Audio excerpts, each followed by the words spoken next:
kembali di sudut pandang masih dari Hotel Merdeka Kediri, dan kalau tadi kita bicara tentang peraturan Menteri Tenaga Kerja nomor 2 tahun 2015 dengan Bapak Irfan, beliau dari ILO atau ILO ya, organisasi dunia yang membidangi di bidang penanganan tenaga kerja. Kali ini kita akan membahas dengan pengguna PRT atau pengguna pekerja rumah tangga dan juga PRT-nya itu sendiri.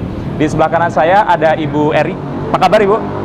Baik. Mbak Sri. Apa kabar Mbak Sri?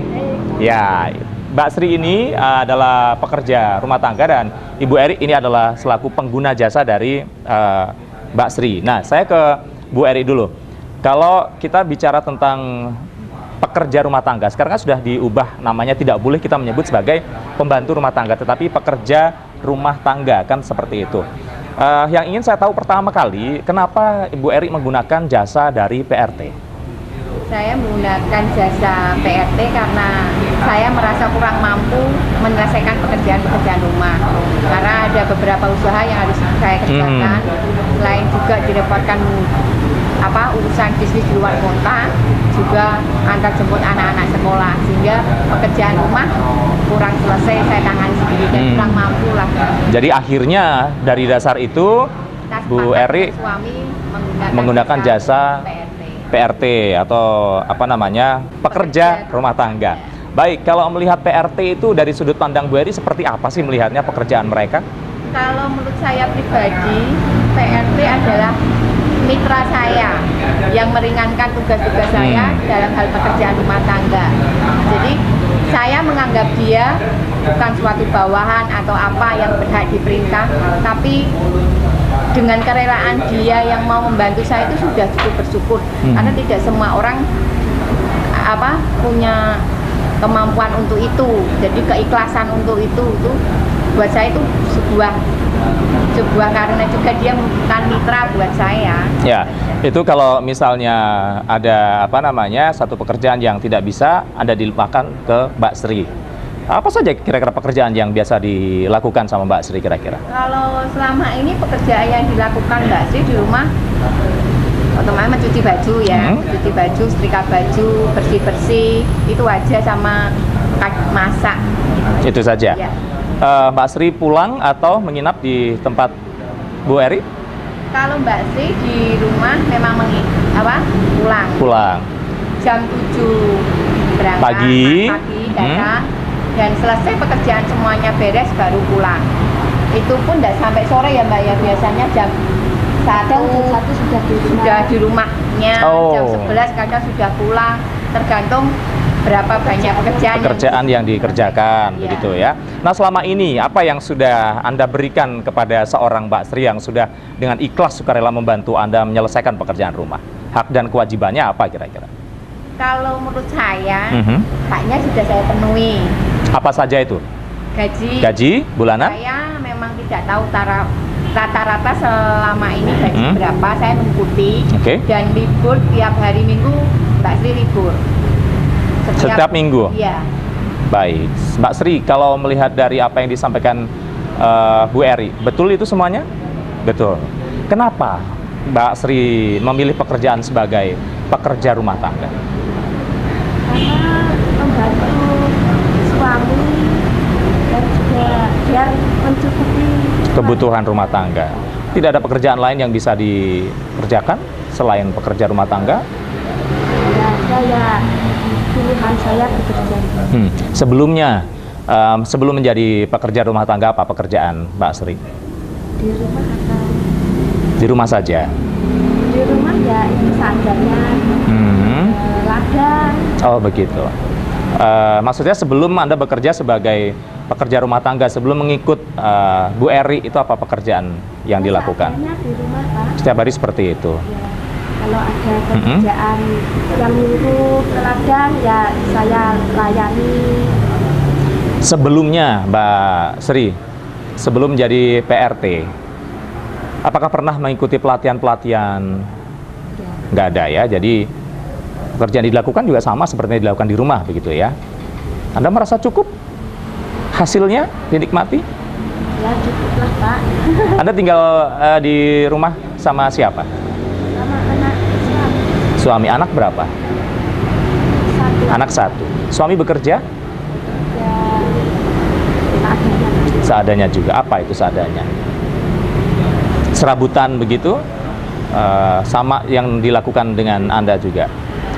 Baik, dari pekerjaan yang semuanya serabutan, dari suami serabutan, Mbak Sri sendiri sebagai PRT, cukup hasilnya untuk menghidupi setiap bulannya untuk kebutuhan anak sekolah? Cukup Pak. Dicukup-cukupkan ya. Tapi masih ada sisa untuk menabung seperti itu, persiapan hari tua begitu ada? Nabung. Tidak nabung, tapi Jadi hanya cukup pas-pasan untuk kebutuhan 1 bulan. Selama Mbak Sri bekerja sama Bu Eri, pernah nggak ada masalah? Misalnya, belum pernah. Jangan sampai begitu ya. Jangan sampai ada masalah begitu. Oke, kalau misalnya permintaannya jangan sampai ada masalah begitu. Biasanya kan kalau kita melihat ada atau pekerja rumah tangga yang kadang-kadang kan merasa tertekan karena begitu banyaknya pekerjaan. Selama ini yang Anda lakukan atau selama mungkin Ibu Eri ini memberikan pekerjaan untuk Anda, ada nggak pekerjaan yang mungkin Anda rasa paling berat yang Anda nggak sanggup misalnya? Enggak ada Pak. Semuanya bisa dikerjakan dengan baik. Bu Eri, pernah ada masalah dengan Bu Sri? Selama ini tidak ada. Tidak ada. Karena pekerjaan yang di Mbak Sri jalankan juga pekerjaan yang harian ya. Jadi saya juga tidak memberikan pekerjaan yang di luar kemampuan Mbak Sri tidak. Jadi memang dari awal hanya membantu pekerjaan saya di rumah. Itu aja. Pernah Anda merasa bahwa yang dikerjakan Mbak Sri tidak sesuai dengan yang Anda harapkan misalnya? Pernah. Jujur pernah. Bagaimana Anda menyelesaikannya itu? Kan kalau pekerjaan yang dilakukan Mbak Sri kan kasat mata. Misalkan bersih-bersih kurang beres, ya tinggal menegur Mbak ini kurang beres, kurang bersih, melapi meja misalkan, itu aja. Mbak Sri bagaimana kalau menerima komplain seperti itu? Nggak apa-apa. Nggak apa-apa. Senang Bu Eri bisa jujur. Karena saya masih baru-baru itu bekerja sebagai pekerja rumah tangga. Jadi komplain itu Anda terima dengan baik. Bu Eri, ini kan sudah ada peraturan Menteri Tenaga Kerja nomor 2 tahun 2015 yang mana nanti kalau ini sudah disosialisasikan akan menjadi sebuah undang-undang, yaitu tentang perlindungan pekerja rumah tangga. Ada hak dan kewajiban yang memang harus dipenuhi oleh pengguna jasa dari pekerja rumah tangga. Misalnya jam kerjanya, harus ada libur, gajinya mungkin juga akan distandarkan. Anda melihat peraturan Menteri Tenaga Kerja nomor 2 tahun 2015 ini seperti apa? Kalau selama ini memang saya belum pernah mendengar tentang aturan main undang-undang itu, tapi saya rasa itu juga memang harus distandarkan karena selama ini hak dan kewajiban sebagai pekerja rumah tangga tidak jelas. Jadi biar mereka juga merasakan setara dan mereka juga merasa dihargai. Walaupun hanya pekerjaan rumah, tapi mereka kan benar-benar mengeluarkan tenaga untuk pekerjaan itu. Anda tidak merasa berat dengan adanya peraturan itu, misalnya harus memberikan hak cuti, kemudian juga harus memberikan kebebasan bagi mereka untuk libur segala macam? Kalau memang itu hak dia, kenapa harus kita keberatan? Dan apa yang dia berikan pun sesuai dengan pekerjaan yang kita kehendaki, menurut saya tidak ada keberatan. Selama ini Anda merasa bahwa peraturan itu sudah Anda terapkan? Kalau hak-hak saya merasa sudah saya berikan. Baik, Mbak Sri, seperti tadi saya sampaikan ke Bu Eri, ada peraturan Menteri Tenaga Kerja nomor 2 tahun 2015 yang akan memberikan hak dan kewajiban, ada standarisasi untuk pekerja rumah tangga seperti Anda. Mendengar hal itu seperti apa? Anda senang atau senang? Selama ini tetapi hak-hak itu sudah diberikan semuanya oleh Bu Eri. Tidak ada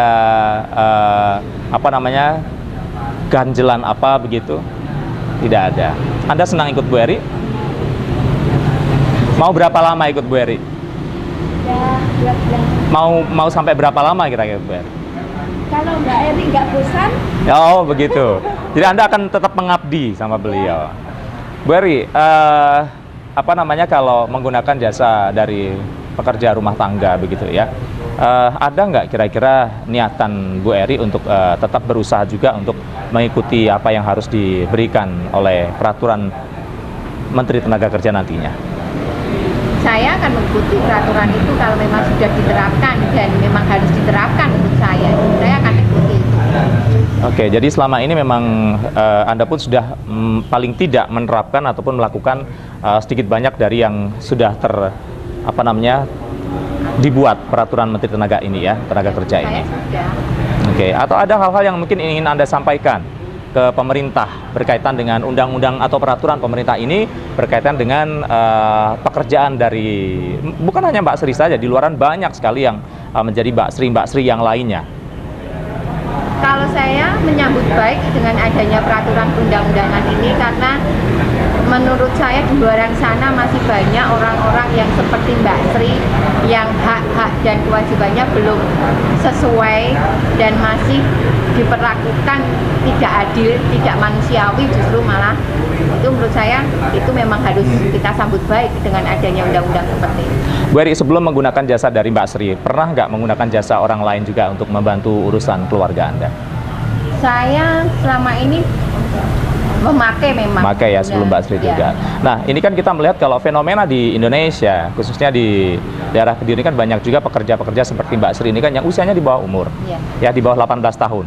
Bagaimana Anda melihat itu? Apakah memang anak-anak di bawah 18 tahun itu yang bekerja sebagai PRT itu memang menurut Anda layak untuk menjadi pekerja?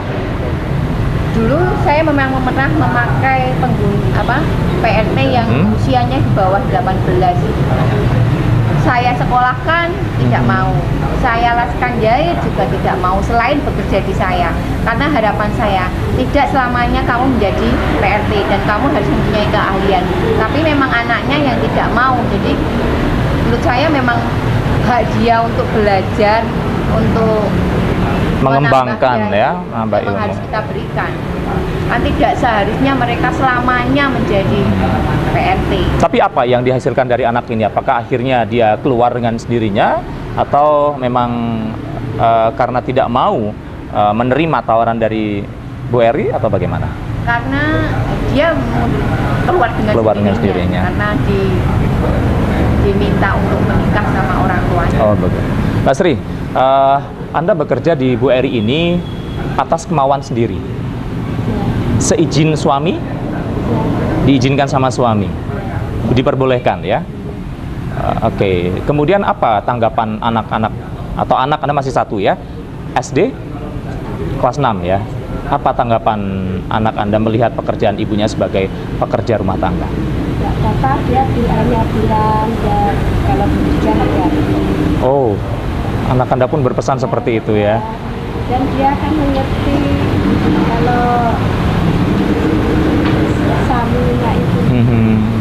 Oh, jadi dia berharap dengan Bu Sri bekerja pun berharap akan mendapatkan sangu untuk sekolah. Ya, kalau dia butuh apa kan bisa dari aku juga, dari bapaknya. Tapi melihat dari yang dilakukan orang tuanya, anaknya siapa namanya? Ari. Bagaimana Ari mensikapi itu semua? Apakah Ari juga bisa menerima pekerjaan orang tuanya atau dia juga banyak menuntut kira-kira? Tidak pernah menuntut macam-macam ya? Minta macam-macam seperti usia mereka, mainan, main game segala macam. Ya, kalau dia itu ingin apa itu bilang, itu aku bilang, juga bilang, ya sabar dulu kalau sudah ibu punya rezeki. Dan nurut Ari ya? Baik. Pemirsa, setiap masalah pasti akan ada satu solusi.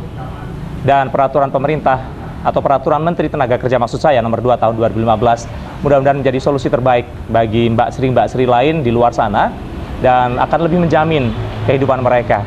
Jangan kemana-mana, tetap di sudut pandang.